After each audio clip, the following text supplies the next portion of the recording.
Des t-shirts à l'effigie de l'étoile filante de l'athlétisme mondial, des prières, des larmes, le Kenya a rendu vendredi un ultime hommage à Kelvin Kiptum, recordman du monde du marathon décédé dans un accident de voiture, à l'occasion de funérailles nationales.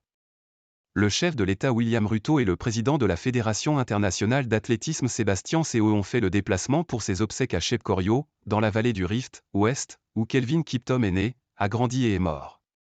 Devant le cercueil ouvert, près duquel le chef de l'État s'est recueilli, un bouquet de fleurs avait été déposé. Tu me manques et tu es l'amour de ma vie pour toujours jusqu'à ce que nous nous retrouvions. Je promets de rassembler mes forces pour le bien de nos enfants, a déclaré l'épouse de Kiptum, Assenat Rotich, assaillie par les larmes et l'émotion. Indélébile. Kelvin, tu vas nous manquer, a de son côté assuré Sébastien Seo, avant de conclure, notre chagrin et notre tristesse mettront du temps à se dissiper. Mais sois certain que tes réalisations sont précieuses, indélébiles et inscrites dans les annales de notre histoire et ne seront jamais oubliées. Étoile montante de l'athlétisme kényan et mondial, Kiptum avait fait une entrée tonitruante dans le monde du marathon en battant lors de sa 3e course officielle, en octobre à Chicago, le record du monde, 2h 35 sec, détenu par la légende de la discipline, son compatriote Eliud Kipchoge. Plusieurs centaines de personnes ont assisté à la cérémonie, parmi lesquelles la championne kenyane Faith Kipyegon, détentrice des records du monde du 1500 mètres, et qui avait brièvement détenu l'été dernier le record du 5000 mètres, ou bien encore le champion du monde du 800 mètres, 2012, 2016, David Rudisha.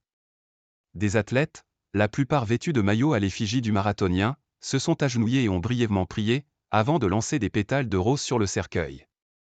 Favori des Jeux Olympiques de Paris, Kelvin Kiptum, marié et père de 2 enfants, s'est tué à 24 ans dans la nuit du dimanche 11 février après une sortie de route dans la localité de Kaptaga, dans la vallée du Rift, non loin de son lieu de résidence et d'entraînement.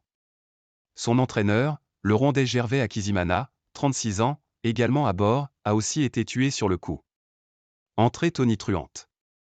L'image restera celle d'un athlète élancé, 1,78 m, 59 kg, volant d'une foulée puissante sur le bitume de Chicago, accélérant même en deuxième partie de course, là où la plupart des marathoniens de tout niveau fléchissent. Jeudi, des centaines de personnes ont rendu hommage à Kiptum dans les rues d'Eldoret, au lieu de la course à pied.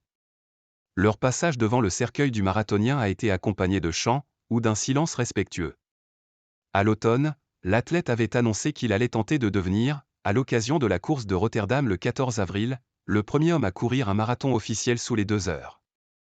Kiptum avait commencé à courir régulièrement en 2016. En 2019, il avait réussi 2 semi-marathons très rapides en 2 semaines, 60 minutes 48 sec à Copenhague puis 59 minutes 53 sec à Belfort en France. Gervais Hakizimana lui avait proposé de le coacher pour le marathon, leur collaboration décollant pendant la pandémie de Covid-19 en 2020.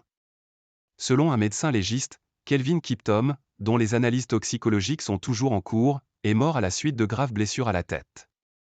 Forçat de l'entraînement, Kiptum courait régulièrement plus de 250 km par semaine, et parfois plus de 300, des nombres rares même au très haut niveau, assurait son entraîneur, résident français et coureur de niveau national qui avait rencontré Kiptum pendant ses séjours d'entraînement au Kenya. Hakizimana a été enterré mercredi au Rwanda.